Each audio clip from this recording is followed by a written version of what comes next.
Madame Web trata sobre una superheroína que puede ver el futuro, pero como película está completamente estancada en el pasado. Creo que veo el futuro.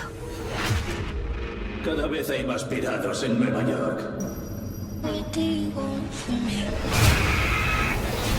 Hola a todos y todas, aquí estamos un día más para hablar de otra película de superhéroes que llega a los cines el próximo 14 de febrero. Se trata de Madame Web, nueva película del universo de Spider-Man de Sony Pictures, que no hay que confundir con el universo cinematográfico Marvel, que son dos cosas completamente distintas. Vamos a empezar un poco con este contexto para los despistados y despistadas que no sepan muy bien dónde encaja Madame Web en estas sagas de superhéroes que están llegando últimamente, estos últimos años, al cine. Esta película, Madame Web, no forma parte del universo de Marvel Studios, que es donde estarían los personajes como pues, Iron Man, Capitana Marvel, Capitán América.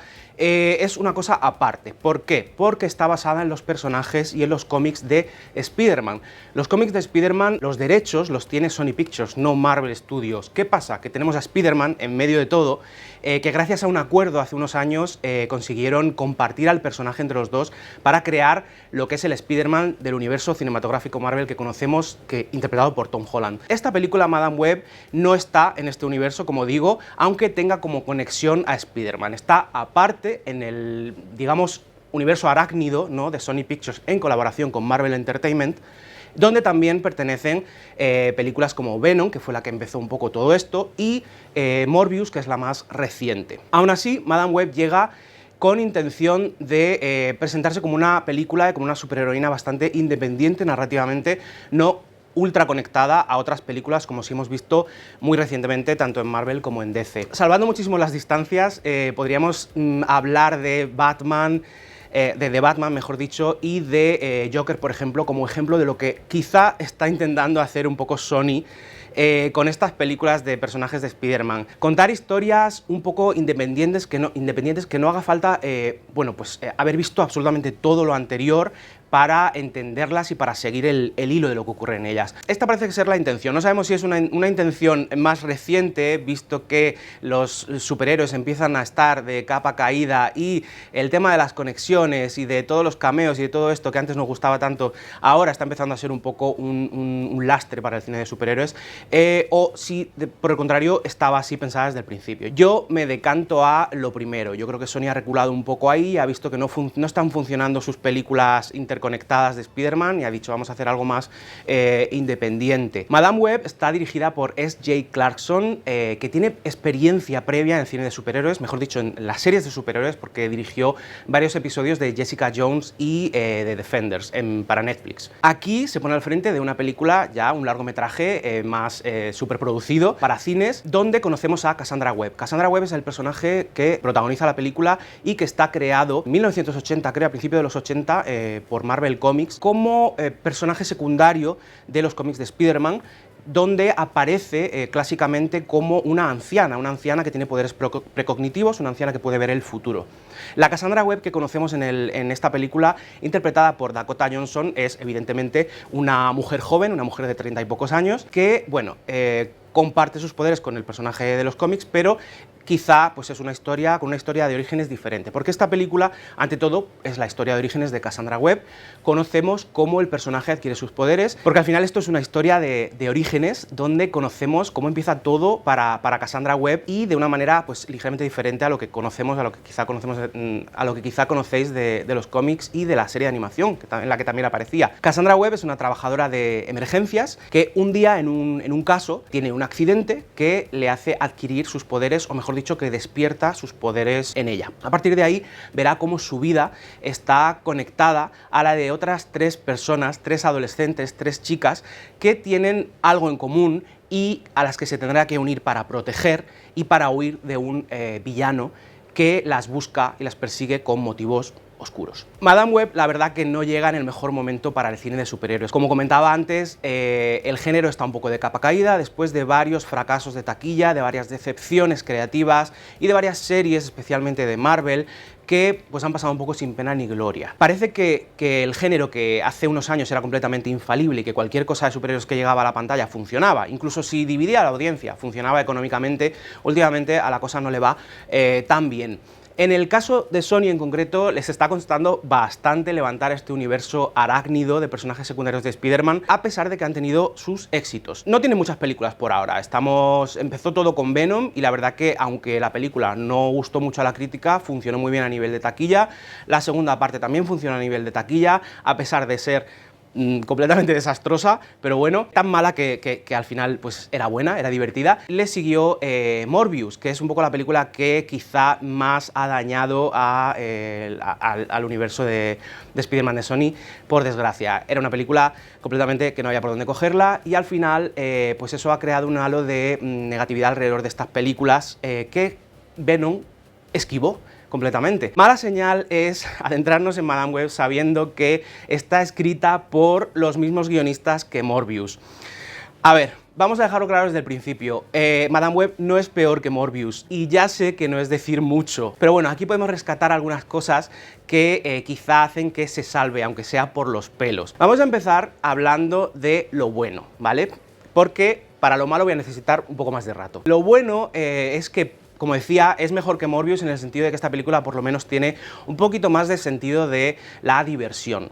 Aquí hay un poquito más de alegría, ¿vale? No mucha, tampoco creáis que hay mucha, pero un poquito más de ánimo, ¿vale? Es una película que tiene momentos destellos de que, oye, me lo estoy pasando bien, me lo podría pasar mejor, pero me lo estoy pasando bien. Luego también hay una cosa en esta película que no tiene Morbius, que es una conexión mayor entre personajes y unos actores, en este caso, mejor dicho, unas actrices, que tienen un poquito más de, pues eso, de conexión con sus personajes y de conexión entre ellas. Esto es algo que siempre beneficia al final a la película y que siempre ayuda a conectar como espectador. Lo mejor de la película, en mi opinión, son Dakota Johnson, que interpreta a la protagonista, y las tres jóvenes actrices que son sus protegidas, sus supernenas, Sydney Sweeney, Isabella Merced y Celeste O'Connor. Estas tres actrices funcionan súper bien a nivel de química y a nivel de dinámica de grupo. Cuando se juntan con Dakota Johnson, la película es lo mejor que puede ser, tanto por la química y lo bien que se llevan y lo bien que están en pantalla las tres por separado, como cuando están con Dakota y se crea esa relación de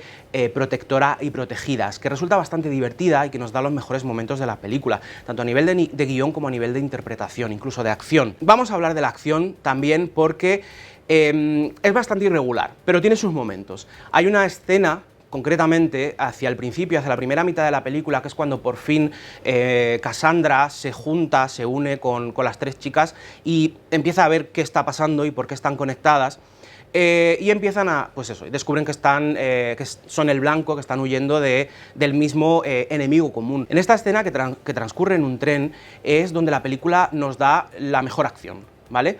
Es una pena, porque es un poco un ponerte la miel en los labios, porque luego no hay ninguna escena que esté a la altura. Y por último, otro punto a favor que tiene esta película es el tema que comentaba al principio de que funciona bastante independientemente. No es la típica película que necesites ver, pues eso, un montón de cosas aparte para entenderla, para seguir el hilo. Es una historia que empieza y termina por sí sola, y a pesar de que tiene alguna conexión que la une a otros personajes de Spider-Man, vamos a dejarlo ahí, no es algo ni muy importante en la historia, ni que te pueda impedir que sigas el hilo. Esto es algo bueno. Esto libera a los guionistas, a la directora, a la película de ataduras, ¿no?, a algo mayor, y eso siempre es bueno. Pero, a pesar de todo esto, a pesar de que, bueno, la salvemos en algunos aspectos, la película cae al final por el peso de sus muchos defectos. Es una película que, sin llegar al nivel de Morbius, no funciona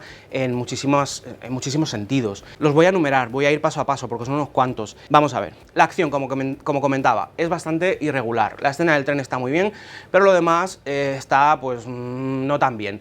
Siento decir que la dirección de S.J. Clarkson no es muy precisa, no es muy buena, pero es que la película es todavía peor en el montaje. Yo creo que el material que tenían lo han empeorado totalmente en el montaje, intentando hacer al final la típica película de superhéroes. Me recordó un poco a Cuatro Fantásticos, de nuevo sin llegar a ese desastre mayúsculo, pero sí que pareciéndose un poco en el sentido de estructurar una película en sus primeros actos de una manera para luego darnos un clímax que está completamente de pegote, solo para que te acuerdes de que estás viendo una película de superhéroes. Esta película tiene un buen enfoque, es un enfoque de thriller psicológico que está bastante bien, pero al final no llega a buen puerto por ese quizá esa tensión que hay entre a lo mejor la visión de lo que debería ser el personaje y la visión de lo que debería ser una película de superhéroes actual.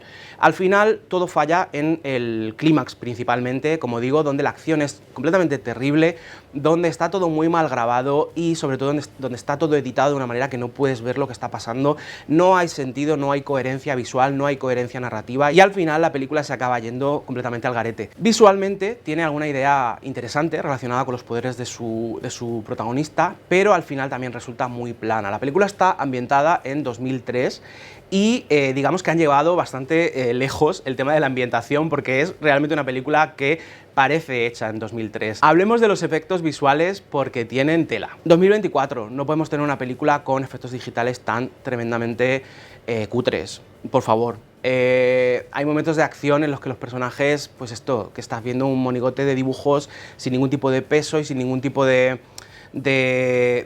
definición y queda fatal en pantalla. Y no solo eso, pues eso, en general los efectos de la película están bastante mal. Afortunadamente no es una película que descanse todo el tiempo en el CGI, no es Ant-Man, Quantumania, ¿vale? Es una película que tiene bastantes respiros de efectos prácticos y de escenas sin grandes efectos digitales, pero cuando necesita los efectos digitales la cosa va fatal, no tiene sentido. Y igual que hablamos de los efectos visuales, hay que hablar un poco de lo que es la puesta en escena visualmente, diseño de producción, vestuario, es todo un poco también bastante débil, especialmente las pelucas. Hay que hablar de las pelucas. Por favor, señores de Hollywood, necesitamos pelucas un poquito más creíbles. No puede ser que actrices como Sydney Sweeney, en una película de alto presupuesto de superhéroes que se va a estrenar en miles de cines, me la pongáis con una peluca del bazar chino. No puede ser. Y no solo los efectos, no solo lo visual está estancado en 2003, porque al fin y al cabo eso se puede justificar precisamente hablando de la ambientación y diciendo, bueno, está ambientada en 2003, esto lo perdonamos un poco. Pero narrativamente es que también está muy estancada en lo que era el cine de superhéroes antes y en esa lucha de la que hablaba antes de intentar hacer algo autónomo y a la vez que a la vez dé paso, de lugar a una saga. Esto nos da la sensación un poco de estar viendo constantemente una introducción, incluso un teaser, un tráiler de algo que no llega hasta el final y que no sabemos si va a continuar, porque bueno, no sabemos cómo le va a ir a la película y no sabemos cuáles son los planes de Sony Pictures a partir de aquí. Pero sí que es un poco esa sensación de esto no llega, esto no llega. Creo, sinceramente, que bastantes personas se van a sentir un poco engañadas por las promociones. Yo, sin deciros spoilers, os quiero recomendar que vayáis sin esperar mucha acción superheroica, porque lo que vemos en los trailers quizá nos engaña un poquito para lo que luego vamos a ver en la película. Voy a dejarlo ahí. Y continuando con el tema narrativo, otra cosa que no funciona del todo bien en la película es cómo encaja los poderes de Cassandra Webb dentro del guión, dentro de la historia y el fluir de la historia.